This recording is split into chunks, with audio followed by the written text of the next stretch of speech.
Assalamualaikum warahmatullahi wabarakatuh.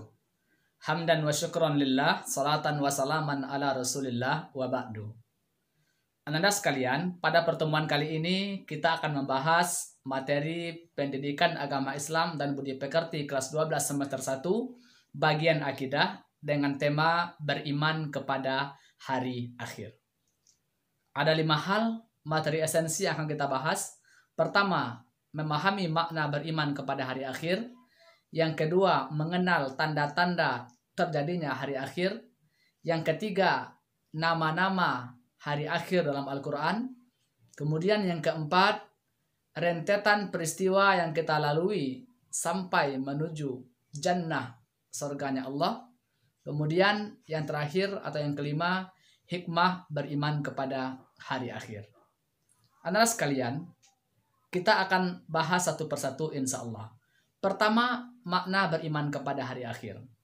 Secara etimologi, iman berasal dari bahasa Arab, fi'il madinya amana, mudhari'nya yu'minu, masdarnya imanan, artinya percaya. Sedangkan akhir artinya adalah penghabisan. Jadi kalau kita gabung, beriman kepada hari akhir berarti percaya adanya hari penghabisan. Itu secara etimologi. Menurut istilah agama kita, Islam, beriman kepada hari akhir itu maknanya adalah meyakini sepenuh hati bahwa kehidupan dunia dan alam ini akan hancur atau akan habis atau akan berakhir, kemudian menuju kepada kehidupan akhirat yang kekal abadi yang dimulai dengan ditiupnya sangkakala oleh malaikat Israfil, kemudian semuanya dimatikan lalu dibangkitkan lagi dan menuju ke sebuah tempat yang disebut dengan padang mahsyar untuk ditimbang amalnya, dihisab. Kemudian juga ketika itu nanti akan ketahuan apakah kita masuk surga atau masuk neraka. Begitulah kira-kira beriman kepada hari akhir.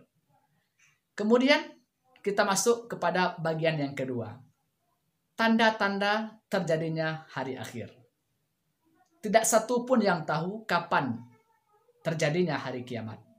Tetapi setidaknya Rasul telah menjelaskan tanda-tanda akan datangnya kiamat tersebut. Ada 2 secara umum. Pertama, tanda kecil. Yang kedua, tanda besar. Tanda-tanda kecil datangnya kiamat sesungguhnya telah terjadi dan itu sudah kita sama-sama saksikan. Apa tanda kecil datangnya kiamat?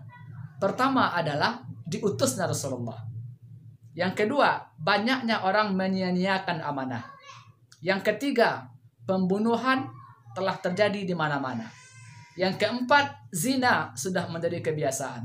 Dan sekali lagi, sepertinya hari ini tanda-tanda itu sudah terjadi dan sudah kita saksikan. Sedangkan tanda-tanda besar tanda kiamat, dan kalau ini sudah terjadi berarti memang kiamat itu sudah di depan mata. Dalam berbagai hadis kita melihat setidaknya ada 10 tanda-tanda besar datangnya kiamat. Pertama adalah turunnya Imam Mahdi. Yang kedua, keluarnya Dajjal. Yang ketiga, turunnya Isa putra Maryam yang akan membunuh Dajjal, menjadi hakim yang adil, menghancurkan salib dan membunuh babi. Kemudian juga beliau meneruskan syariat atau menegakkan kembali syariat Rasulullah Sallallahu Alaihi Wasallam. Kemudian yang keempat, turunnya atau keluarnya Ya'juj Ma'juj. Yang kelima, keluarnya dukhon atau asap. Kemudian yang keenam, terjadinya 3 gerhana bulan ketika itu, yaitu di timur, barat, dan di Jazirah Arab. Kemudian yang ketujuh, keluarnya dabbah atau sejenis hewan melata. Kemudian yang kedelapan, terbitnya matahari dari sebelah barat. Yang kesembilan, diangkatnya Al-Quran ke langit. Dan yang terakhir atau yang ke-10 adalah munculnya api di negeri Yaman. Dan inilah sebagai tanda terakhir dari datangnya kiamat.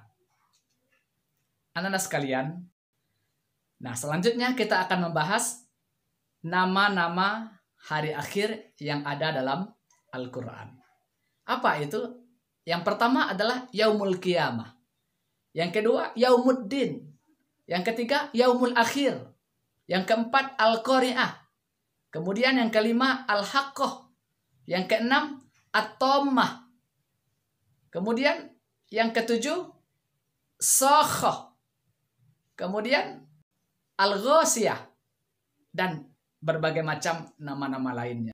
Kemudian anda sekalian, bagian yang keempat, apa saja rentetan peristiwa yang mesti kita imani atau yang mesti kita yakini terkait hari kiamat ini. Pertama adalah fitnah kubur. Artinya ketika seseorang meninggal, maka dia akan diuji dengan pertanyaan di alam barzakh oleh dua malaikat Munkar Nakir. Ini wajib kita imani adanya. Yang kedua, nikmat dan azab kubur. Ini juga mesti kita imani. Orang baik dikubur dapat nikmat, kemudian sebaliknya orang yang jahat dikubur, dia juga mendapatkan azab. Terlepas kematiannya itu dikubur atau tidak. Apakah dia mati dibakar, tenggelam, dimakan hewan, meledak di pesawat sehingga hancur berkeping-keping, dikubur atau tidak, sekali lagi, dia tetap akan menemukan fitnah kubur dan mendapatkan nikmat atau azab kubur. Kemudian yang ketiga adalah ditiupkannya sangkakala oleh malaikat Israfil. Ini nanti ada dua kali. Pertama untuk menghancurkan dan mematikan. Tiupan kedua untuk menghidupkan kembali. Kemudian yang keempat adalah al-ba'ts. Dibangkitkannya manusia dari alam kubur. Yang kelima al-hasyar. Dikumpulkannya manusia di sebuah tempat. Kemudian yang keenam adalah al-hisab. Dihitungnya amal kita. Yang ketujuh adalah al-mizan, ditimbangnya amal kita. Kemudian yang kedelapan nanti diberikan kitab catatan amal kita. Kemudian yang kesembilan, kita meniti sebuah jembatan yang terbentang di atas jahanam menuju surga yang disebut dengan sirat. Kemudian yang kesepuluh barulah kita dijaza atau dibalas oleh Allah. Apakah masuk an-nar nerakanya atau jannah surganya. Inilah kira-kira yang mesti kita imani. Sesuatu atau rentetan peristiwa yang akan dilalui sampai kepada jannah. Terakhir, anda sekalian, bagian kelima adalah apa hikmah beriman kepada hari akhir. Pertama adalah memotivasi kita untuk melakukan ketaatan. Kenapa? Karena segala perbuatan kita nanti akan dibalas oleh Allah dengan surganya. Kemudian yang kedua, beriman kepada hari akhir membuat kita khawatir, takut berbuat maksiat. Kenapa? Karena kita khawatir setiap perbuatan ini memang akan dibalas nanti oleh Allah Subhanahu wa Ta'ala. Takut kita dengan siksanya.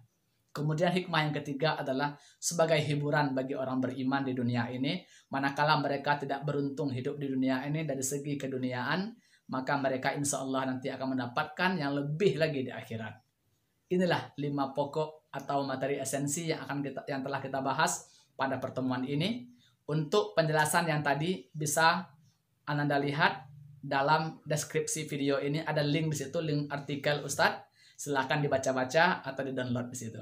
Terima kasih. Assalamualaikum warahmatullahi wabarakatuh.